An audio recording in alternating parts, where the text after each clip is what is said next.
Hello everyone. For this month's book review, we read Mortal Kombat, and this is a pretty fun book. It's by Dr. Patrick Markey and Christopher Ferguson. These two are both gamers and psychologists, or they work in the medical, they work in psychology, that sort of thing, and they've done quite a bit of study on the effects of video games, and they sort of dispel a lot of the rumors, or at least attempt to dispel a lot of the rumors that mostly the media uses whenever there's some sort of like a catastrophic event, like a school shooting or mass shooting, anything that happens in society that basically the media gets to try to blame on video games. This is kind of a standard tactic that the media does essentially whenever you have grumpy old people who don't understand the new media, they like to blame it for all of society's ills. It happened with violent movies, happens with music, happens with video games. I'm sure it'll continue to happen with video games. And a lot of it comes from people that have never played these video games, don't understand what has changed in the video game industry, and still think of video games as being like Pac-Man and stuff from like the early to mid 80s, and don't really understand or see why video games have changed. It goes into a few other subjects. It also touches on like our video games art, not directly but sort of indirectly, because as we've talked in like some of the other books, video games do sort of move into that this is art but not really category. It's kind of a weird topic. But they start off their book talking about basically their background in video games, and also a town which was able to successfully ban video games, which I didn't understand how that town could do that and how exactly it would be enforced, because like what are the police going to people's houses to like make sure that there are no video games there? Do they have like roadblocks to prevent somebody from driving to the next frickin' town to buy video games? Like that just didn't make a whole lot of sense to me. But apparently there was a town that successfully banned video games, but they banned them back in like the arcade days when it might have been a little bit easier to ban arcade games. It's almost impossible to ban home console games. I don't even understand how that would be possible to do, but whatever. They did it, and eventually eventually they got rid of it because it's kind of a stupid rule, or a stupid law, but whatever. They talk a lot about different like fighting games and everything, because like the arcades were really the drivers of a lot of these violent video games. I say that as I'm wearing a shirt that's basically a console video game that was pretty violent by NES standards. But a lot of the fighting games that started out in arcades, they sort of pushed the violence of the video games, and then it moved into like the first-person shooters with Wolfenstein, Doom, and games like that. They sort of upped the violence of video games.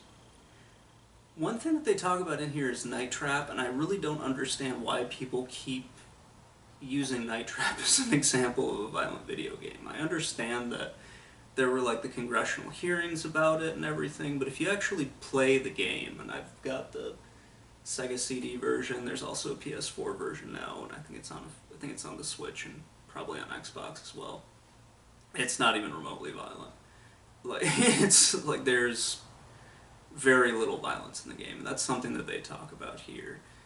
They talk about a few other games as well, but one of the things that they get into, and as I flip through my horribly unprepared notes here as well, basically video games get used as a scapegoat for any sort of violence in society nowadays.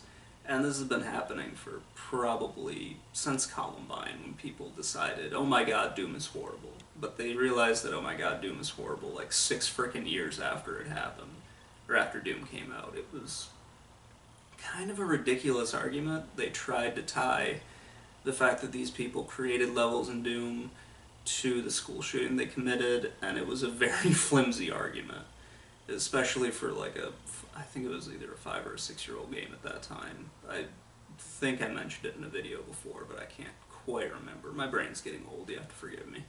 Or don't forgive me, it's fine if you don't forgive me. But they talk about how a lot of mass shooters, and they bring up a lot of data in here as well, they talk about how a lot of mass shooters don't actually play violent video games. They play other video games, which some of the ones that they mentioned are ones that you would kind of expect every kid played, like Super Mario World. They mention a few others as well. They do play them, but it's not to the same extent that you would think. There's actually there's a oh gosh, my brain's not working right now.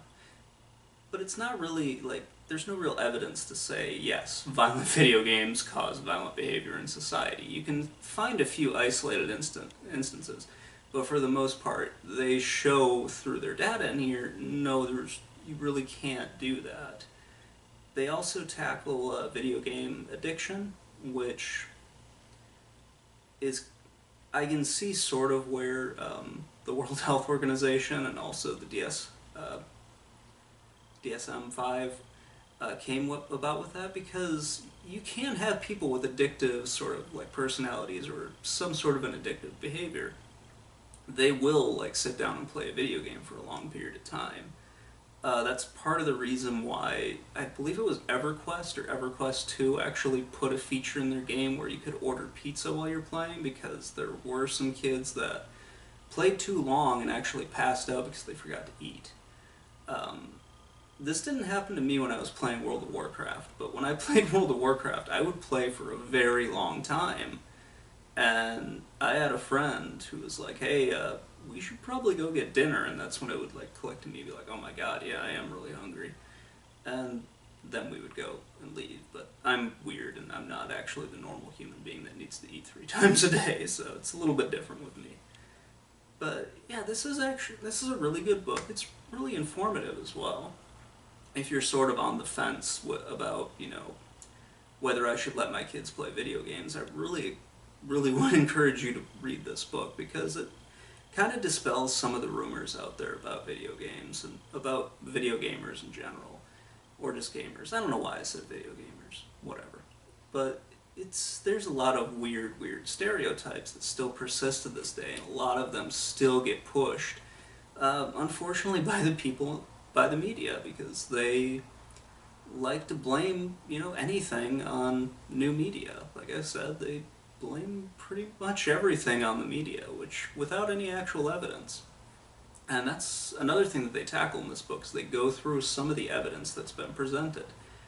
And a lot of the science, and I use that word very loosely, a lot of the science and a lot of the studies behind like video game addiction and do video games cause violent behavior is kind of bullshit, because it's not really repeatable with the same results in a lab. It's not really concrete, and a lot of it doesn't make any sense. So a lot of these people that created some of the video game violence studies, they fudged a lot of their data, and they only really presented part of it. And one thing that they keep on bringing up here, in one study, they asked people who played a violent video game for a period of time if they would put hot sauce on somebody's food who didn't like hot sauce. And I guess enough of them said yes. They would say, see, that's violent behavior. I call that a practical joke, or just being a dick, but that's not really violent behavior. And that's kind of their conclusion in this as well. Like, people are sometimes just jerks. It's kind of a weird... That study they bring up a lot, which I think is kind of odd that they keep doing it. But oh well. But overall, this is a very good book. I really do encourage it. I encourage people to read it. I also encourage parents, if you're worried about violent video games, read the boxes of the games that you're getting. Like, just do a little bit of research on the games that you're buying. Especially now with like loot boxes and that sort of thing, that you really need to keep an eye on. Because if you don't keep an eye on that, it's essentially a way to teach children how to gamble, and that's not anything that you want. It's a really horrible idea to put that into video games, but they're able to do it, and I think honestly that should be more regulated, is actually having loot boxes in games. But yeah, they do mention the ESRB, which I think it's not it's not widely regulated. The ESRB, it's like I remember going in and I could buy a game that was either rated M or teen, and nobody would really bat an eye back when I was younger. But still, it's really up to the parents to actually pay attention to what your kids are doing and whatnot. You can't just like sit them down with, I don't know, like any one of the incredibly violent video games that are out there today. I don't really like 7 Days to Die or what's another one? Either of the two Manhunts, that sort of thing. Don't just sit them down with that and expect the game to raise your child for you. That's not being a good parent. It's kind of crazy though that still can sometimes happen.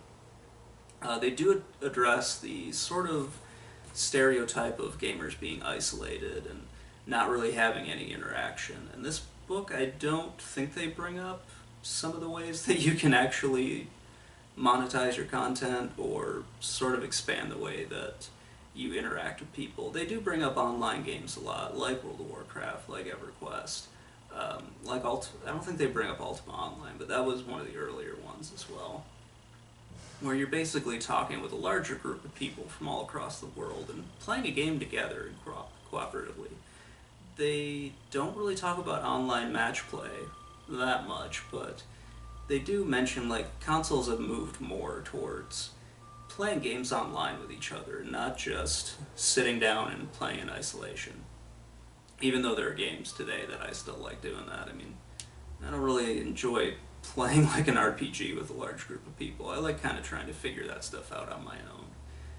But, you know, even me, you can play games on Twitch now where you have an audience of people that can come in, watch you, and interact with you while you play a game, and you can do the same thing, and you can go talk with them. So playing video games isn't as isolating as it used to be. And even back then, it really wasn't an isolating experience. You just go over to a friend's house, sit on their couch, and play video games for a while. We actually had video game parties growing up where we would all go over to a friend's house on like Friday or Saturday and hang out, play video games all night, and just, you know, have fun. But oh well, it's different from what people used to do before video games, so obviously it was horrible. But anyway, I really do recommend this book. It is a great read. It's not something that's really hard. There's not a lot of big, confusing words in it. It's very well sourced as well, so if you wanted to go and check their work, you could easily do so. Anyway, if you guys like the book, let me know in the comments below. If you hate the book or disagree with anything I've said, please let me know in the comments below. I would love to have more of a conversation about this with you. Anyway, have a great day, everyone, and I will see you next month with a different book. Thank you for watching.